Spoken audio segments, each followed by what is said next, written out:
சரியில்லை, இது சரியில்லைன்னு சொல்லி தானே வர்றீங்க. ஆனா நீங்களே சரியில்லையே. இப்போ உங்க விஜய் உயிர் வணக்கம்னு சொல்றாரு. நான் உங்க விஜய் நான் வரேன், உங்க உயிர் என்ன வரேன்னு பாட்டெல்லாம் பாடுறாரு. உயிர் போயிருச்சு. இது ஆளுங்கட்சியினுடைய சதி அப்படின்ற மாதிரி போற பார்க்க பார்த்தா முதலுக்கே மோசமாயிடுன்ற மாதிரி சொல்றாங்க. ஏன்னா அந்த கரூர்ல நடந்த சம்பவத்தினால அவருடைய ஜனநாயகன் படத்தோட வசூல் கூட பாதிக்கும், ஃபிளாப்பாக கூட சான்ஸ் இருக்கலாம் பேசிக்கிறாங்க. இந்த நடிகர்கள் எல்லாருமே அரசியல்ல இங்கே குறிப்பா ரஜினிகாந்த் மேலே அந்த விமர்சனம் இருக்கு. 3 வருஷம் அப்படியே சும்மாவே இருப்பாரு. அதாவது படம் ஆரம்பிக்கும் போது நான் கரெக்டா வர வேண்டிய நேரத்துக்கு வந்துடுவேன். ஆனா அவருடைய ஃபார்முலான்றது ரஜினிகாந்த் தான் இருக்கு. அப்போ விஜய்க்கு இது அரசியல் ரீதியா என்ன இப்போ கூடுற கூட்டமெல்லாம் ஓட்டா மாறுமானா கண்டிப்பா அஜித் ரசிகர்கள் வந்திருப்பாங்க, சூர்யா ரசிகர்கள் வந்திருப்பாங்க, அதிமுக திமுக எல்லா கட்சியில இருந்தும் வருவாங்க. இது எல்லாமே ஓட்டா மாறுமா அப்படின்றது தெரியாது. இன்னைக்கு இந்த கரூர் விஷயத்தை பத்தி பேசிட்டு இருப்போம். அடுத்த வாரம் வேற ஒரு ஏதாவது பரபரப்பா ஒன்று வந்துச்சுன்னா அதை பேசிட்டு போயிடுவோம். கூட்டம் கூடுறது தமிழ்நாட்டில் சினிமாவுக்கு இயல்பு. சன்னி லியோன் வந்தாலும் கூட்டம் வரும், நயன்தாரா வந்தாலும் கூட்டம் வரும் அப்படின்னு விஜய்க்காக விமர்சனத்தை வச்சால் கூட விஜயனுடைய சுற்றுப்பயணத்துக்கு மட்டுமே முற்றுப்புள்ளி இல்லை, இது அரசியல் பயணத்துக்கே முற்றுப்புள்ளியா கூட இருக்கும்லாம் சிலர் சொல்றாங்க. இவர் சனிக்கிழமை போகும்போதெல்லாம் ஒரு ஈவெண்ட் பண்றாங்க, கவர்மெண்ட்ல கவனிச்சிருக்கீங்களா? இளையராஜாவுக்கு ஒரு பாராட்டு விழா வச்சு. இனிமே தொடர்ந்து இந்த மாதிரி ரோட் ஷோ நடக்குமா? விஜய் அதில் கலந்துக்குவாரா? எனக்கு தெரிஞ்சு தமிழ்நாட்டை பொறுத்த வரைக்கும் ஒரு சின்ன பேனர் விழுந்தா கூட உடனே அந்த பேனர் கல்ச்சரை ஒரு கொஞ்ச நாளைக்கு பேன் பண்ணி வைப்பாங்க. கண்டிப்பா நம்மளை விட மிகுந்த மனவேதனை விஜய்க்கு அடைஞ்சிருப்பாரு. அல்லு அர்ஜுனை கைது பண்ணாங்க, அதே மாதிரி ஏன் விஜய் கைது பண்ணல? கண்டிப்பா விஜய் கைது பண்றதுக்கான எல்லா முகாந்திரமும் இருக்குது. கூட்டத்துல செருப்பு வீசினது யாருன்னு அப்பவும் இப்பவும் எப்பவும் அதிரடி கலெக்ஷன், சரவெடி celebration. Darling 3D Deepavali deals. நீங்கள் வாங்கும் ஒவ்வொரு பொருளுக்கும் 3 அற்புதமான தீபாவளி டீல்ஸ்.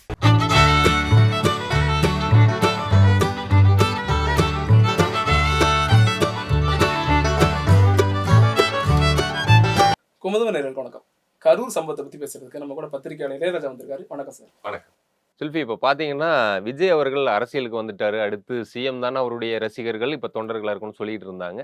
இல்லை அட்லீஸ்ட் அவர் ஜெயிக்க முடியலைன்னா கூட ஒரு டஃப் கொடுப்பாரு, பெரிய க்ரௌடெலாம் இருக்குது, ஏடிஎம்கே வீக்காக இருக்கிறதுனால எதிர்கட்சி அந்த ரேஞ்சுக்காவது வருவார் அப்படின்லாம் சொல்லிட்டு இருந்தாங்க. இப்போ போகிற பார்க்க பார்த்தா முதலுக்கே மோசமாயிடுன்ற மாதிரி சொல்கிறாங்க. ஏன்னா அந்த கரூரில் நடந்த சம்பவத்தினால அவருடைய ஜனநாயகன் படத்தோட வசூல் கூட பாதிக்கும், ஃப்ளாப்பாக கூட சான்ஸ் இருக்கலாம் பேசிக்கிறாங்க. உங்களுக்கு எப்படி தெரியுது? என்ன ரசிகர்கள்லாம் என்ன சொல்கிறாங்க உங்ககிட்ட? உங்களுக்கு என்ன தோணுது? நிச்சயமா அதுக்கு பாதிப்புல எதுவும் வராது. ஏன்னா நம்ம ஆட்கள் எதுவுமே மறந்துடுவாங்க, எப்பவுமே மறந்துடுவாங்க. கண்டிப்பா. ஓகே. ரஜினி அரசியலுக்கு வரும்னு சொன்னாரு, ஆனா அதுக்கப்புறம் அவர் வரல. அதுக்காக என்ன அவர் படம் ஓடாமலா இருக்கு? அவர் ஆனா என்ன சொல்றாங்க, அவர் அரசியலுக்கு வரல, அதனாலதான் அவருடைய படங்கள் ஓடுது, சூப்பர் ஸ்டாரா இருக்காரு அப்படின்றாங்க. மக்களுக்கு இயல்பா அந்த மறதி அப்படின்றது ஒண்ணு இருக்கு, அது ஒரு விஷயமா நீங்க சொல்றீங்க.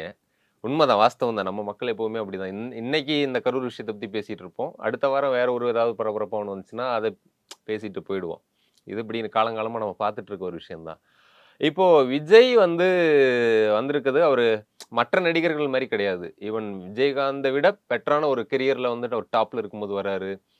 இன்னைக்கு ரியலா ரஜினிகாந்த் இருந்தா கூட ஒரு ரியல் சூப்பர் ஸ்டார் விஜய் தான். வசூல் ரீதியா அவரே சொல்றாரு, கெரியரோட உச்சத்துல இருக்கும்போது வரேன். எனக்கு தெரிஞ்சு ஒரு 50 வயசுல அரசியலுக்கு வந்தது இவராக தான் இருக்கும்னு நினைக்கிறேன். விஜயகாந்த் கூட 56, 55, 56 வயசுல தான் வந்தாரு. அந்த காலகட்டங்களில் அவருடைய படங்கள் கூட கொஞ்சம் அந்த அளவுக்கு பெருசா, ரமணா தான் பெரிய ஹிட்டா இருந்துச்சு, அதுக்கு பிறகு பெருசா போகல. ஆனா இவருக்கு பாத்தீங்கன்னா 500 கோடி கலெக்ட் பண்ற படங்கள்லாம் இருக்குது. லியோ, கோட், இப்படி படம் பண்ணிட்டு இருக்கிற டைம்ல நான் அரசியலுக்கு வரேன்னு சொல்லி வரும்போது வாய்ப்பு இருக்கு. ஏன்னா இந்த டைம்ல இன்னொன்று விஜயகாந்த் வரும்போது ஒரு பக்கம் ஜெயலலிதா இருந்தாங்க, ரொம்ப ஸ்ட்ராங்கா இருந்த பீரியட். அவங்க கலைஞர் இருந்தாரு. அப்படி அந்த டைம்ல அவர் வந்தது தான் அவருக்கு ஒரு டிராபேக் ஆச்சு. ஆனா விஜய்க்கு இந்த பக்கம் எடப்பாடி, அவர் இன்னும் முதல் முறையா இப்பதான் ஒரு சிஎம் கேண்டிடேட்டா 2வது முறை சந்திக்கிறார். 2021 தோத்து போயிட்டாரு, எதிர்கட்சி தலைவரானாரு. இந்த சைடு ஸ்டாலின், உதயநிதி ஸ்டாலின் இவங்க தான் இருக்காங்க. ஸோ விஜயினுடைய செல்வாக்கு இவங்களை விட எல்லாம் அதிகமா இருக்கும். இன்னும் சொல்லப்போனா அவர்கிட்ட இன்னும் சில கூடுதலா 2-3 கட்சிகள் கூட்டணி அமைஞ்சா கூட ஆட்சியை பிடிக்கலான்ற மாதிரி ஒரு இது சொல்லிட்டு இருக்காங்க. இந்த மாதிரியான சூழ்நிலையில கூட்டம் கூடுறது தமிழ்நாட்டில் சினிமாவுக்கு இயல்பு. சன்னி லியோன் வந்தாலும் கூட்டம் வரும், நயன்தாரா வந்தாலும் கூட்டம் வரும் அப்படின்னு விஜய்க்காக விமர்சனத்தை வச்சால் கூட எம்ஜிஆர் காலத்திலேருந்து இந்த காலங்காலமாக பார்த்தீங்கன்னா நைட்ல இருந்தே வெயிட் பண்ணுறதெல்லாம் இங்கே இருக்குதான். ஏன் ரஜினிகாந்த் படம்னா கூட நைட்ல இருந்தே போய் காத்துட்டு இருக்கிறது இயல்பு தான். ஆனா இப்படி ஒரு டெத் அப்படின்றது இந்த மாதிரியான விஷயத்துல எனக்கு தெரிஞ்சு ஜெயலலிதா அவர்கள் இந்த மகாமகத்துல ஒரு டெத் நடந்திருக்கும். அதுக்கு பிறகு ஒரு அரசியல் ரீதியா ஒருத்தங்க இருக்கும்போது 41ன்றது பெரிய ஒரு கூடுதலா பார்க்கிற விஷயமா இருக்கு. அது விஜயனுடைய சுற்றுப்பயணத்துக்கு மட்டுமே முற்றுப்புள்ளி இல்ல. இது அரசியல் பயணத்துக்கே முற்றுப்புள்ளியா கூட இருக்கும்லாம் சிலர் சொல்றாங்க. இப்ப ரஜினி வந்து கட்சி ஆரம்பிக்காமலே பின் வாங்கிட்டாரு. ஒரு ஆரம்பிச்சு ஒருவேளை பின் வாங்கிட்டாருன்னு வச்சு வாங்க போறதில்லன்னு சொல்றாங்க. அவர் எப்படியும் ஒரு மன்னிப்பு கேட்டு ஒரு வீடியோ போடலாம். அவர் சட்ட ரீதியான போராட்டங்களை எல்லாம் பண்ணலாம். இது வந்து திமுகவினுடைய ஆளுங்கட்சி அரசினுடைய சதின்னு சொல்லலாம். அத நம்புறதுக்கும் ஒரு தரப்பினர் இருக்கலாம். ஆனா என்னுடைய இயல்பு தன்மையா என்ன அப்படின்னா, இப்போ ஆந்திராவுல வந்து என்டிஆர் ஆயிட்டாரு வந்தோனே. ஆனா அதுக்கு பிறகுமே அவங்க ஒரு நடிகர் ஆட்சிக்கு பிடிச்சாரா அப்படின்னா, பவன் கல்யாண் வந்து இப்ப வந்திருக்காரு. துணை முதல்வரா தான் வந்திருக்காரு. முதல்வரா வரல. எடுத்த உடனே முதல் எலெக்ஷன்லயும் அத பண்ணல. அவங்க அண்ணன் வந்தாரு. அவருக்கு தான் பெரிய கிரவுட் வந்ததுன்னு நினைக்கிறேன். சவுத் இந்தியாவுல ஒரு நடிகருக்கு அரசியல் கட்சி ஆரம்பிச்சு பெரிய கிரவுட் வந்து திருப்பதியில அவர் நடத்தினப்போ 10 லட்சத்துக்கு மேல 14 லட்சம் கிட்ட எல்லாம் சொல்லுவாங்க. அவ்வளோ பெரிய கிரவுட் வந்து சிரஞ்சீவிக்கு வந்துச்சுது அப்படின்னு. அப்போ அவர் பார்த்தீங்கன்னா, ஒரு கிட்டத்தட்ட 18 எம்எல்ஏ அவருடைய கட்சி பிரஜாராஜ்யம் வந்து வெற்றி பெற்றுச்சுது. அவர் 2 தொகுதியில போட்டியிட்டு 1 தொகுதியில வெற்றி பெற்றாரு. பெரிய வெற்றியா பார்க்கப்படல அப்படின்னாலும், இங்க விஜயகாந்த் ஒரு தொகுதியில தான் வெற்றி பெற்று உள்ள போனாரு. அடுத்த எலெக்ஷன்ல அவர் வந்து எதிர்க்கட்சி தலைவரா போனாரு. ஆனா 18 எம்எல்ஏ வெற்றி பெற்ற சிரஞ்சீவி அவரால தாக்கு பிடிக்க முடியாம அவரு அந்த கட்சிய கலைச்சுட்டு அவரே காங்கிரஸ்ல போய் இணைஞ்சதெல்லாம் பார்த்தோம். அப்ப சிரஞ்சீவிக்கே எல்லாம் இப்படி ஒரு நடக்கும்போது, விஜய்க்கு இங்க என்ன நடக்கும் அப்படின்ற ஒரு கேள்வியும் இங்க இருந்துட்டே இருக்கு. இப்ப அவர் ஜெயிப்பாரா மாட்டாரா விஜய்? இப்போ என்ன அப்படின்னா, இந்த இந்த கரூர்ல நடந்த சம்பவத்த பொதுவா நீங்க ஒரு பத்திரிகையாளரா இருக்கீங்க. எல்லார்ட்டயும் பேசுவீங்க. டீ கடைக்கு போகும்போது பேசுவீங்க. மக்கள் என்ன நினைக்கிறாங்கன்னு பார்க்குறீங்க. இந்த சம்பவத்த முதல்ல எப்படி பார்க்குறாங்க? நீங்க கேள்விப்படும்போது மக்கள் என்ன பேசிக்கிறாங்க? பல கருத்துக்களும் சொல்லுவாங்க இல்லையா? இது எப்படி இருக்கு விஜய்க்கு? இது வந்து டோட்டலா டிஎம்கேக்கு அப்படியே எதிரா மாறிட்டு இருக்கு. டிஎம்கேக்கு எதிரா மாறிக்கிட்டு. ம். இது வந்து ஆளுங்கட்சியினுடைய சதி சதி அப்படின்ற மாரி அப்படிங்கிற மாதிரி தான் இப்ப பேசிக்கிட்டு இருக்காங்க. பேசிக்கிட்டு இருக்காங்க. ஆனா அதே சமயம் வந்து திமுகவா இருக்கட்டும், இல்ல விஜய்க்கு எதிரா அரசியல் செய்யக்கூடியவங்களா இருக்கட்டும், அவங்களும் ஒரு கருத்த வச்சுட்டு இருக்காங்கல்ல. இவருடைய பப்ளிசிட்டியினுடைய வெறினால தான் இது நடந்துருச்சுது. அப்படி ஒரு குரூப் பேசுறாங்க. ஏன்னா ஒரு ஒரு இந்த மாதிரியான சுற்றுப்பயணம் நடத்தும்போது அவங்க காவல்துறை இதுல வந்து கேட்கும்போது, இந்த கூட்டத்துக்கு நடத்துற பொறுப்பு அவங்கள்ட்ட தான் இருக்கு.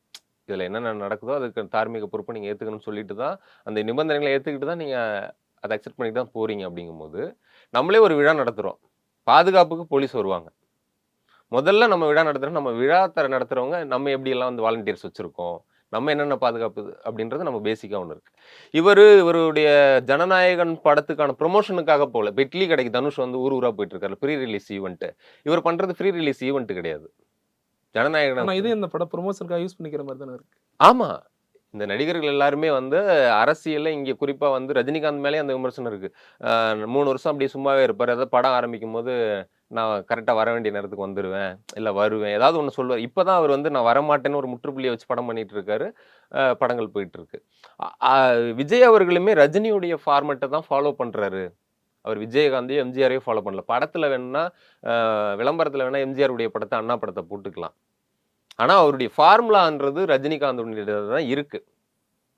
இப்போ அரசியலா இருக்கட்டும், சினிமாவா இருக்கட்டும், விஜய் அஜித்ன்றதை தாண்டி விஜய் ரஜினியா மாறி இருக்கிறத நீங்க கவனிக்கிறீங்களா? கூலி படம் வந்துச்சுன்னா விஜய் ரசிகர்கள் அட்டாக் பண்ற போஸ்ட் பார்ப்பீங்க. அதே போல இப்போ ரஜினியுடைய ரசிகர்கள் வந்து இந்த மாதிரி சம்பவம் நடக்கும்போது அவங்கள கேலி பண்றதையும் சமூக வலைதளம். இப்ப அஜித் ரசிகர்கள் எங்க இருக்காங்கன்னே தெரியல இதுல. ஆனா அவங்களே கவர் பண்ற மாதிரி அதுல சைன்லாம் போட்டாரு போட்டோல. இந்த படம் குப்பை மொக்கன்னு சொல்றது. அதே மாதிரி அஜித் படத்துக்கும் அப்படிதான் விஜய் ஃபேன்ஸ் போவாங்க. அப்போ சினிமாவில் பெரிய ஹேட்ரஸ் சம்பாதிக்கிறதுன்றது வந்து வெற்றிக்கு உதவும். ஏன்னா அது கலெக்ஷன் ஆயிடும். எலெக்ஷன்ல அப்படி கிடையாதுல்ல. ஹேட்ரஸ் வந்து உங்களுக்கு எதிராக வாக்களிப்போம். அப்போ விஜய்க்கு இது அரசியல் ரீதியா என்ன இப்போ கூடுற கூட்டமெல்லாம் ஓட்டா மாறுமா? கண்டிப்பா அஜித் ரசிகர்கள் வந்திருப்பாங்க, சூர்யா ரசிகர்கள் வந்திருப்பாங்க, சும்மா சினிமா நம்ம ஊருக்கு வராப்பிலேயே போய் பார்க்கலான்ட்டு வந்திருப்பாங்க. அண்ணா திமுக எல்லா கட்சியில இருந்தும் வருவாங்க. இது எல்லாமே ஓட்டா மாறுமா அப்படின்றது தெரியாது. சரி, ஜனநாயகன் படத்துக்கு எந்த மாதிரி எதிர்ப்புகள்லாம் வரும்னு நினைக்கிறீங்க இதனால, இந்த பிரச்சனையினால கண்டிப்பா ஏற்கனவே பிரச்சனை இருந்துச்சு. பராசக்தியை ரிலீஸ் பண்ண போறதா டிஎம்கே தரப்புல ரெட் ஜெயண்ட் வச்சு சொல்லிட்டு இருந்தாங்க. ஏன் அப்படின்னா, நீங்க விஜய்க்கு வந்து மறைமுகமா திமுக அவங்க சைட்ல இருந்து ஒரு எதிர்ப்புகளை பண்ணிட்டு தான் இருக்காங்க.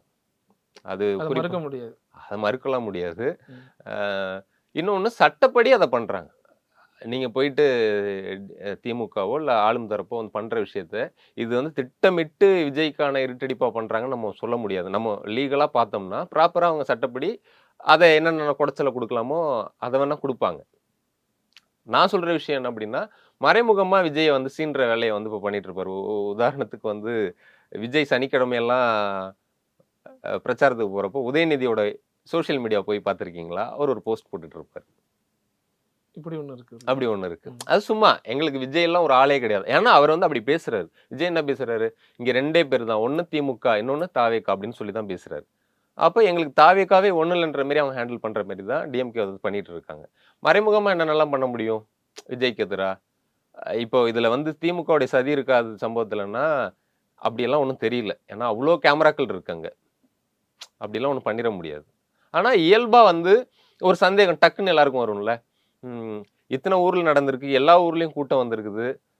திருச்சியில, பெரம்பலூர்ல, நாகப்பட்டினத்துல, திருவாரூர்ல, நாமக்கல்ல கூட வந்திருக்குது. ஆனா அங்க நடக்காத விபத்து கரூர்ல நடக்குதுங்கும் போது ஒரு டவுட் வரும். ஏன்னா கரூர்ல ஒருத்தர் இருக்காரு, ஒரு பாட்டு பாடியெல்லாம் விஜய் வந்து அங்க வந்து பாட்டு பாடியெல்லாம் அந்த முன்னாள் அமைச்சரை கிண்டல் பண்றாரு. அப்ப அவரு எதுவும் பயங்கர, ஏன்னா அவரை பத்தி என்ன பிம்பம் இருக்கு? அவர் வந்து ஒரு பெரிய பொருளாதார நிபுணரா இல்ல வந்து வேற எதுவும் நிபுணத்துவம் இல்லை, கிரவுண்ட் பாலிடிக்ஸ்ல பயங்கரமான ஒரு ஆளா வந்து பாக்குறாங்க. அவர் தேர்தல் அரசியல்ல அவர் எங்க இருக்காரோ அங்க வந்து வெற்றி பெற வைப்பார் அப்படின்னு அவருடைய ட்ராக் ரெக்கார்டு எடுத்து பார்த்தா தெரியும். அப்ப அவர் எதுவும் பண்ணிருப்பாருன்னு சின்ன டவுட் வந்திருக்கும்.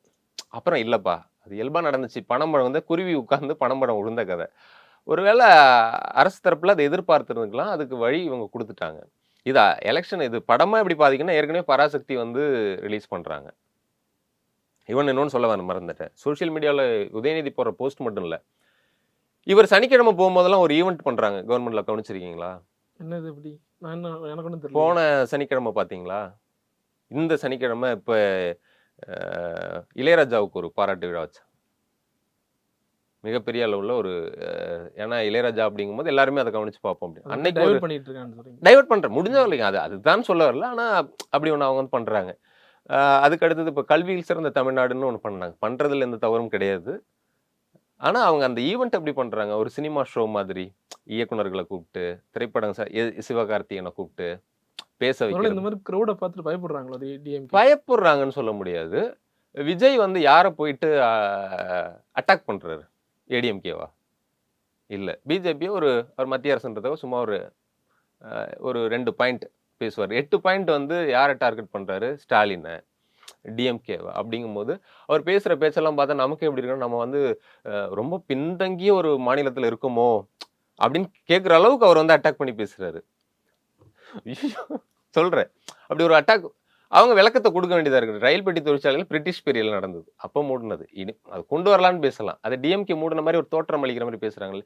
அப்போ அவங்க பொருளாதாரத்தில் நம்ம வளர்ந்துருக்கோம்னு காட்ட வேண்டியது தேவையா டிஎம்கேவுக்கு இருக்கு. அதை நேரடியாக விஜய்க்கு பதில் சொல்ல முடியாது. அப்போ கல்வியில் சிறந்த தமிழ்நாடு மாரி நீங்க பேசுற அளவுக்குலாம் ஒன்றும் இல்லை, நாங்கள் ரொம்ப முன்னாடி இருக்கோம் அப்படின்னு சொல்லும்போது அதை தியாகராஜா, குமாரராஜா, விமிஷ்கின், வெற்றிமாறன், சிவகார்த்திகேயன், இன்னைக்கு வந்து லீடிங் ஸ்டார், இன்னைக்கு டாப் 3 டாப் 5குள்ள வருது, அவரெல்லாம் வச்சு பேச வைக்கிறது மூலமா நாங்க ஒரு சிறப்பான ஆட்சியை பண்றோன்றதை காட்டிட்டு இருக்காங்க அப்படின்னு சொல்ல வரேன். இனிமே தொடர் இந்த மாதிரி ரோட் ஷோ நடக்குமா? விஜய் அதில் கலந்துக்குவாரா? எனக்கு தெரிஞ்சு தமிழ்நாட்டை பொறுத்த வரைக்கும் ஒரு சின்ன பேனர் விழுந்தா கூட உடனே அந்த பேனர் கல்ச்சரை ஒரு கொஞ்ச நாளைக்கு பேன் பண்ணி வைப்பாங்க. இங்கே நம்ம ஊரில் ஒரு பொண்ணு இறந்துருச்சு, அப்போ வந்து ஏடிஎம்கே பீரியட்னு நினைக்கிறேன். அப்போ இந்த கட் அவுட்லாம் வைக்கக்கூடாதுன்னு சொல்லி தியேட்டர்லேயே அப்புறம் கொஞ்ச நாளைக்கு இல்லாமல் அப்புறம் வந்துடும்.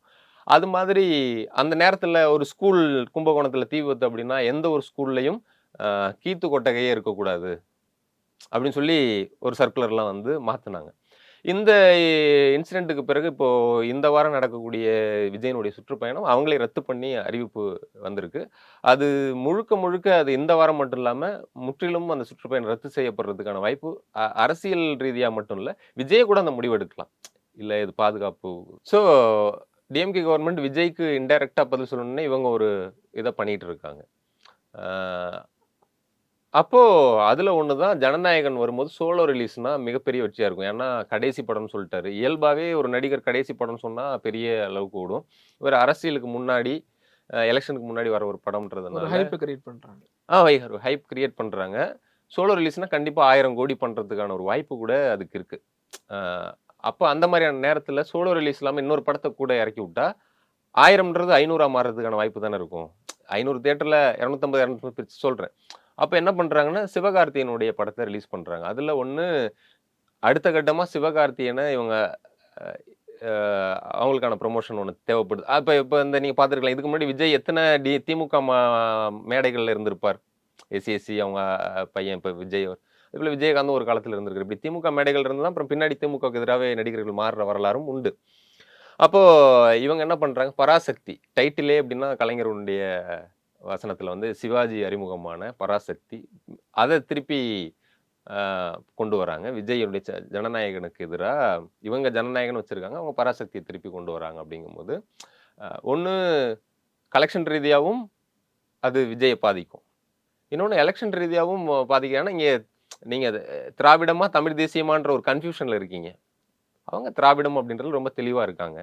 இப்போ பராசக்தின்றது மூலமாக அவங்க திராவிட அரசியலில் தான் திருப்பி வந்து அந்த திரைப்படம் மூலமாக அந்த அவங்க பார்க்கும்போது தெரியுது, இந்திய எதிர்ப்பு போராட்டம் இதெல்லாம் படத்துக்குள்ளே இருக்குது அப்படின்றது தெரியுது. ஸோ அதை கொண்டு வர பிளானில் ஆல்ரெடி இருக்காங்க. இப்போது விஜய் கிட்ட நோக்கி என்ன கேள்வி வருதுன்னா, நீங்கள் அது சரியில்லை இது சரியில்லைன்னு சொல்லி தானே வர்றீங்க, ஆனால் நீங்களே சரியில்லையே அப்படின்ற கேள்வி இயல்பாக வந்துடுது. ஒரு சினிமா ஷூட்டிங்கே கரெக்ட் டைமுக்கு போகணும் அப்படிங்கிறது ஒன்று இருக்குது. அவங்க தான் சூப்பர் ஸ்டாராக இருக்க முடியும். 8:30 மணிக்கு இங்கே என்னமோ சொல்கிறாங்க நாமக்கல் இல்லையா, 8:30 8 மணிக்குன்னு நினைக்கிறேன். அது தொடர்ந்து லேட்டாக வந்துக்கிட்டாரு. தொடர்ந்து லேட்டாக. அப்போ தொடர்ந்து ஏன் லேட்டாக வர்றாரு அப்படிங்கிற கேள்விக்கு என்ன அப்படின்னா, இயல்பாக அதில் ஒரு விஷயம், அவங்க ஏற்கனவே ஒரு சர்க்குலர் ரெடி பண்ணி ரிலீஸ் பண்ணியிருந்தாங்க. எந்தெந்த வாரம் சனிக்கிழமை எந்தெந்த ஊர் அப்படின்றது. இந்த வாரம் ஷெட்யூல் எந்த ஊர் இருந்துச்சுன்னு கவனிச்சிங்களா? இந்த நாமக்கல் கரூர் போன ஊருக்கு திருவள்ளூர் வட சென்னை தான் அவங்க பிளான்ல ஏற்கனவே இருந்ததா சொல்றாங்க. அப்படிதான் வருது, நம்மளும் பார்த்துருப்போம். திடீர்னு அதை ஏன் கரூருக்கு மாற்றணும் அப்படிங்கும்போது, இயல்பா கரூர்னும் போது ஒரு சந்தேகம் வருது. கரூர் மேலையும் செந்தில் பாலாஜி மேலையும் திமுக மேலேயும் ஒரு சந்தேகம் இயல்பா ஒரு தனிப்பட்ட ஒரு நபருக்கு கூட, ஒரு தனி மனிதனுக்கு கூட வரலாம். அதை சில பேர் வந்து அதை ஒரு கான்ஸ்பிரசி தியரி வந்து கிரியேட் பண்ணி பேசலாம். முப்பெரும் விழாவோட வெயிட் காட்டுறதுக்காக ஒன்று முப்பெரும் விழா அங்கே நடத்துறாங்க. அப்புறம் எடப்பாடி கூட அண்மையில் அங்கே அந்த பக்கம் போயிருக்காரு. ஸோ திமுக அண்ணா திமுகவோட ஒரு மாஸ் க்ரௌடாக காட்டணும் அப்படிங்கும்போது டக்குன்னு இதெல்லாம் ஸ்கிப் பண்ணிட்டு நம்ம கரூர் போயிடலாம். அப்படிங்கும்போது செந்தில் பாலாஜி ஊர்லேயே நான் யாருன்னு காட்டணும் அப்படின்ற ஒன்று இருக்கு. அதே போல் பார்த்தீங்கன்னா திருச்சியிலேருந்து அவர் பெரம்பலூர் போன அன்னைக்கு இருந்த க்ரௌடு வந்து டெல்டாவில் இல்லை. அவர் திருச்சியிலேருந்து அன்னைக்கு டெல்டா நாகப்பட்டினம் போகிறப்போ அந்த க்ரௌடை வந்து பார்க்க முடியல. அதுதான் நிதர்சனம். அப்போ ஃபர்ஸ்ட் நாள் அவர் ஹாப்பியாக வர்றாரு, நமக்கு இவ்வளோ க்ரௌட் வருது, அவர் என்ஜாய் பண்ணுறாரு. அதான் தொடர்ந்து அவர் ரோட் ஷோ போயிட்டு இருந்தா இந்த மாதிரி க்ரௌட் வரது கொஞ்சம் கம்மியாக நினைக்கிறீங்களா? கண்டிப்பா எல்லா ஊருக்கும் போகும்போது கொஞ்சம் நம்ம இந்த தொகுதியில அளவுக்கு மாசம் அவருக்கு. ஆமா, எப்பவுமே சூப்பர் ஸ்டார் படங்கள்லாம் 3 வருஷத்துக்கு 2 வருஷத்துக்கு வந்தாதான் அது சூப்பர் ஸ்டாருடைய படமா இருக்கும். 3 படம் ஒரு வருஷத்துக்கு பண்ற சூப்பர் ஸ்டாரா இருக்க முடியாது இல்ல. அது மாதிரி அது எலெக்ஷனுக்கும் அவர் வந்து அந்த மாஸ் காட்டுறதை அதை பயன்படுத்துறாரு. அதனாலதான் அவர் வந்து ஒரு மாவட்டத்தை தேர்ந்தெடுத்து ஒரு 2-3 பாயிண்ட் தான் போறாங்க. இதுல இந்த குற்றங்களுக்கு நீங்க அரசு தரப்பை எவ்வளவு குறை சொல்றீங்களோ, இந்த தரப்புக்கு இருக்கிற பிரச்சனை என்ன அப்படின்னா, அங்க கொஞ்சம் கூட்டம் குறைவா இருக்கிறத ஃபீல் பண்றேன். ஸோ அடுத்ததுல அந்த கூட்டத்தை மாஸ் காட்டணும் அப்படின்னா கொஞ்சம் நம்ம தாமதமா போனோம்னா இன்னும் கொஞ்சம் க்ரௌட் வந்து தேங்கி நிற்கும். ஏன்னா நம்மளே வந்து திமுக அண்ணா திமுக அதுல மற்ற கட்சி ஐடிவிங்க என்ன பண்றாங்க, முப்பெரும் விழாவுக்கு ஸ்டார்ட் பண்றப்ப எம்டிஆர் இருக்கும்ல சேரு, அதை எடுத்து போட்டு டிவிக்கு ஐடிவிங்கன்னு காத்து வாங்குதுப்பா முப்பெரும் விழா அப்படின்னு போடுறாங்க. அதே மாதிரி விஜயோட இதுலயுமே அவர் வரதுக்கு முன்னாடி ஒரு போட்டோ எடுத்து டிஎம்கே ஐடிவிங்க என்ன பண்ணலாம், விஜய்க்கெல்லாம் இவ்வளவுதான் மாசுன்னு சொல்லி போட முடியும். ஸோ அவர் வந்து பேசக்கூடிய நேரத்துல அங்க கூட்டம் வந்து ரொம்ப அடர்த்தியா தெரியணுன்றதுக்காகவே வந்து தாமதமா வராரு அப்படின்ற குற்றச்சாட்டு இருக்கு. அந்த பகுதியில் இருக்கவங்க எல்லாம் கேட்கும்போது, இதுக்கு முன்னாடி இங்க வந்து பல தலைவர்கள் போனப்போ கூட்டம் கூடனதான் சொல்லியிருக்கேன். எம்ஜிஆர் காலத்துல இருந்து, அண்ணா காலத்துல இருந்து, ஜெயலலிதா காலத்துல இருந்து. அவங்க எல்லாருமே சொல்றது, ஜெயலலிதாலாம் வருவாங்க, ஃபோக்கஸ் லைட் போட்டிருப்பாங்க, பெரும்பாலும் ஊர்ல வந்து பார்த்துட்டு போறதுதான் நினைப்பாங்க.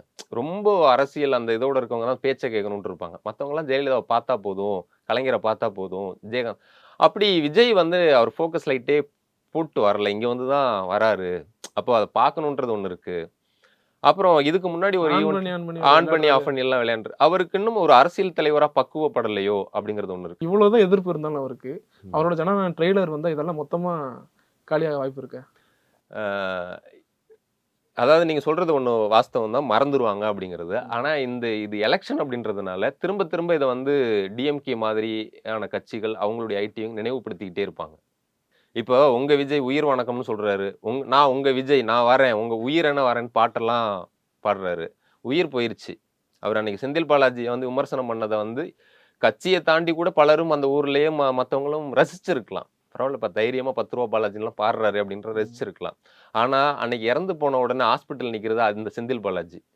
இவ்வளவு தூரம் பேசினவர் வந்து சென்னை வந்துட்டாரு அப்படின்னு அதுக்கு என்ன பதில் சொல்ல போறீங்க? சரி, நீங்க ஸ்டன் ஆயிட்டீங்க, என்ன பண்றதுன்னு தெரியல, உங்களுக்கு பெரிய ஷாக் இருக்கும். இறந்தது உங்களுடைய ரசிகர்கள், உங்களுடைய தொண்டர்களுக்கு முதல் ஷாக் இருக்கும், குற்ற உணர்ச்சி கூட இருக்கும். பத்திரிகையாளர்கள் சந்திக்காம ஓடுறது கூட அது ஒரு காரணமா இருந்திருக்கலாம். ஒருவேளை அவர் அங்க போனா இதை விட பெரிய கிரௌட் கூட எல்லாமே இருந்திருக்கலாம். எதுக்கோ நீங்க வந்து அப்புறம்லாம் வீடியோ போடுற நீங்க 2 நாளாகி ஒரு வீடியோ கூட எடுத்து என்னால இதுக்கு தான் நான் சொன்னேன். என்ன வந்து பனையூர் பண்ணையாரெல்லாம் விமர்சனம் பண்ணாங்க. நான் வந்து ஊர்ல இருந்து வீட்டுல இருந்து நல உதவி திட்டங்கள் பண்ணணும் விமர்சனம் பண்ணாங்க. இந்த மாதிரி ஆயிடும்ன்றதுக்காக நான் வரல. இப்ப நான் வரணும் வராதப்பெல்லாம் ஏன் வரலன்னு கேட்டாங்க. நான் வந்தப்ப இப்படி ஆகுதுன்னு சொல்லி இதுவும் விமர்சனம் ஏதாவது ஒன்று அவர் வந்து பேசியிருக்கலாம். 2 நாள் அவர் அமைதியா இருக்கார், கோர்ட்டுக்கு தான் போறாரு அப்படிங்கும்போது அவர் சட்டப்படி தன்னுடைய சட்ட போராட்டத்தை எதையும் பண்ணலாமே தவிர இதுல பல விமர்சனங்கள் அவர் எடதான் செய்யும். இப்ப அவர் அரசியல்வாதி ஆயிட்டாரு. அந்த விமர்சனங்களுக்கெல்லாம் அவர் எப்படி பதில் சொல்ல போறாருன்றது அவர்கிட்ட தான் இருக்குது. ஸோ அது வந்து ஜனநாயகனும் பாதிக்குமானா, ஜனநாயகன் ஒரு சாதாரண என்டர்டெய்னிங் படமா இருந்தா பரவாயில்ல. அது டைட்டிலே ஜனநாயகன். படத்துல பல அரசியலை பேச போறாங்க. படத்துல பல அரசியலை பேச போறாங்கன்னா கண்டிப்பா திமுகவுக்கு எதிரான அரசியலை தான் பிரதானமா பேச போறாங்க. திராவிடத்துக்கு எதிரான அரசியலை தான் பேச போறாங்க. முன்னாடி வந்து டிஎம்பிக்கு சப்போர்ட்டா பேசியிருக்காரு. ஆனா இதுக்கு முன்னாடி சன் பிக்சர்ஸ்லயே அவர் சர்க்கார் பண்ணும்போது இலவசங்களை எதிர்த்து அதில் இப்போ காட்சிகள்லாம் இருந்துச்சு. டிவியை உடைக்கிறது, கிரைண்டரை உடைக்கிற மாதிரிலாம் ஷாட். அது எவ்வளோ விமர்சனத்துக்கு ஆளானுச்சுன்னு பார்த்துருப்பீங்க. கவின் அப்படின்ற ஒரு ஆணவ படுகொலை நடந்துச்சுல்ல. கவினுக்காக அவர் எதுவும் பேசியிருக்காரா? ஒரு போராட்டத்தை பண்ணியிருக்காரா? இல்லை வர ஊர்கள் அதை பற்றி பேசுகிறாருன்னா இல்லை, அவரும் மாஸ் சைக்காலஜி, அந்த ஓட் பேங்க் கெட்டக்கூடாது அந்த ஐடியாலஜிலாம் பேசுறாருன்றது இருக்கு. ஸோ அது ஜனநாயகன் வரும்போது இதெல்லாம் மீம் டெம்ப்ளேட்டாக தான் மாறும். அல்லு அர்ஜுனை கைது பண்ணாங்க, அதே மாதிரி ஏன் விஜய் கைது பண்ணல? கண்டிப்பா விஜய் கைது பண்றதுக்கான எல்லா முகாந்திரமும் இருக்குது, பண்ணலாம். ஏன் அதை திமுக பண்ணல அப்படின்னா, ஏற்கனவே இப்போ இது வந்து திமுகவோட சதின்னு ஒரு பேச்சு நீங்க போயிட்டு இருக்கிறத சொல்றீங்க இல்லையா? இப்ப கைது பண்ணுனா இன்னும் விஜய் மாஸ் ஹீரோவாயிடுவாரு. அந்த வேலையை திமுக தேன்கூட்ல கை வைக்க வேணாம் பண்ண மாட்டாங்க. அதுக்கு காரணம் விஜயாவே இருந்தால் கூட அதுக்கு விசாரணை கமிஷன் அமைச்சிருக்கோம், அவங்க சொல்லட்டும் அப்படின்னு சொல்லி விட்டுருவாங்களே தவிர எஃப்ஐஆர் கூட எனக்கு தெரிஞ்சு விஜய் மேல போடல. புசியானது மற்றவங்க மேலதான் வழக்கு பதிவு பண்ணியிருக்காங்க. அதை ஏன் பண்ண மாட்டாங்க அப்படின்னா, பாருங்க வேணும்ட்டே திமுக அதெல்லாம் வந்து அவங்க வந்து பண்ணிட்டு இப்படி பண்றாங்கன்ற கெட்ட பேர் வந்து இந்த திமுக அரசு மேல விழுந்துருன்றதுனால பண்ண மாட்டாங்க. ஒருவேளை கைது செய்யப்பட்ட என்ன? இப்போ இந்த மாதிரியான ஒரு சிச்சுவேஷனை கடந்து போறதுக்கு வந்துட்டு இப்போ சிலவர்லாம் சொல்ல ஆரம்பிச்சிருக்காங்க, அவர் பிஜேபி ஏடிஎம்கே கூட்டணிக்கு வந்துட்டா சேஃப், அவர் என்டிஏ கூட வரணும் அப்படின்னு. அப்போ இந்த சதியில பின்னாடி சதியா இருக்கலாம், ஒருவேளை சதியா இல்லைன்னா இதை பயன்படுத்திக்கலாம். அவர் எந்த மாதிரியான நகர்வுகளை எடுக்க போறாருன்றது அவர்கிட்ட தான் இருக்குது. இது கொஞ்சம் டேஞ்சரான காலகட்டத்தில் தான் அவர் இருக்கிறாரு. கூட்டத்தில் செருப்பு வீசினது யாருன்னு நினைக்கிறீங்க? இல்லை, நம்ம விசாரிச்ச வரைக்கும் என்ன சொல்றாங்க அப்படின்னா, பொதுவாக ஒரு கூட்டம் நடக்கும்போது நான் சொன்னது இதே சிரஞ்சீவிக்கு முட்டையெல்லாம் அடிச்சிருக்காங்க, அழுகின முட்டையெல்லாம். நம்ம ஊர்லயும் அப்படிலாம் நடக்கும், அது நான் இல்லைன்னா இருக்கல. ஏன்னா நீங்க ஒரு ரோட் ஷோ ஒரு தெருமுனை பிரச்சாரம் போறீங்க அப்படின்னா, இப்போ திமுக பண்ணுதுன்னா அங்கே அண்ணா திமுக காரனும் வருவான். சோடா பாட்டில் அடிச்ச வரலாறுலாம் நம்ம ஊர்ல இருக்கு. அப்பெல்லாம் சோசியல் மீடியா இல்லை. ஸோ வந்திருப்பாங்க, அஜித் ரசிகர்கள் வந்திருக்கலாம், பிடிக்காத மற்ற நடிகர்களுடைய ரஜினி ரசிகர்கள் வந்திருக்கலாம், திமுகவோ இல்லை அவர் திட்டுற பாஜகவோ யார் வேணா வந்திருக்கலாம். ஆனா நம்ம விசாரிச்ச வரைக்கும் என்ன சொல்றாங்க அப்படின்னா, அந்த இடத்துல வந்து அவர் பேசிக்கிட்டு இருக்கும்போது விஜய்க்கு ஆக்சுவலா அந்த தகவல் போய் சேரல. அவர் நீங்க அந்த லைவ் பாத்தீங்கன்னா தெரியும், செத்து கிடக்குறாங்க, சிலர் செத்து கிடக்குறாங்க, அவருக்கு அது தெரியல. ஆனா பக்கத்துல இருக்கவன் அப்பவும் ஒருத்தன் செத்து கிடக்குறான், அப்பவும் விஜய் பேசுறத பார்த்து கை தட்டிட்டு இருக்கான். இப்படி ஒரு கேவலமான மனநிலையில தான் அன்னைக்கு இருந்தாங்க.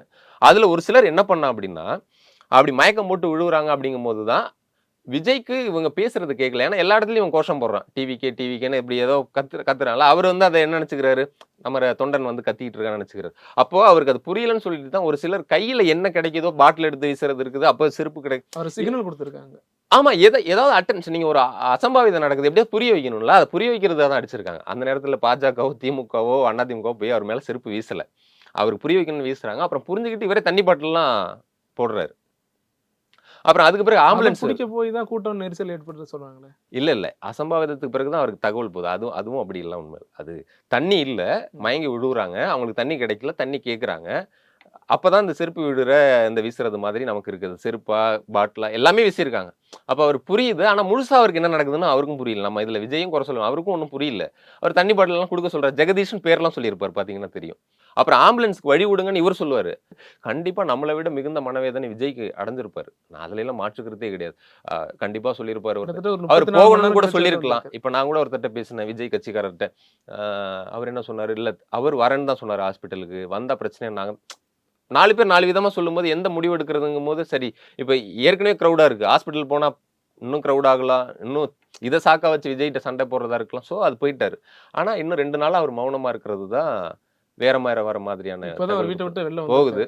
ஸோ இது சினிமா அடுத்து ஜனநாயகன் ட்ரெய்லரோ அதனுடைய டீசரோ வரும்போது மற்ற படங்களுக்கு இருந்த வரவேற்பு மட்டும் இருக்காது, பல மடங்கு எதிர்ப்புகளும் விமர்சனங்களும் தான் அதுக்கு அந்த படத்துக்கு வரும்னு தான் நான் சொல்ல வரேன். கண்டிப்பா அது கலெக்ஷன்லயும் பாதிக்கும், விஜயனுடைய எலெக்ஷன்லயும் அது பாதிக்கும். அப்பவும் இப்பவும் எப்பவும் சென்னை அதிரடி கலெக்ஷன் சரவெடி celebration. Darling 3D Deepavali deals. நீங்கள் வாங்கும் ஒவ்வொரு பொருளுக்கும் 3 அற்புதமான தீபாவளி டீல்ஸ்.